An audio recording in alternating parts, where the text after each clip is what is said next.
पहले तो मैं एडीसीए का धन्यवाद कहना चाहूँगा कि जो अभी 2 साल से बहुत ही अच्छा टूर्नामेंट करा रहा है, जिससे बच्चे को फ़ायदा भी मिल रहा है। यहाँ से बच्चे भी सिलेक्ट हुए थे बिहार क्रिकेट एसोसिएशन के लिए। इसके लिए मतलब ऐसे कराते रहे एडीसीए, तो आगे चल के हमारे एडीसीए के बच्चे को बहुत फ़ायदा होगा। आगे डिस्ट्रिक्ट लीग शुरू किया था तो हमारे पास 5 टीमें थी और आज हमारे पास 24 टीमें हैं। इसका मतलब है कि 5 टीमें थी तो हमारे पास 100 खिलाड़ी भी नहीं थे और आज हमारे पास 480 खिलाड़ी हैं।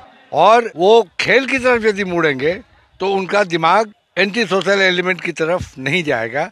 इसी के प्रयास में हम हैं कि बच्चे खेल से जुड़े और समाज के लिए कुछ रचनात्मक कार्य हो।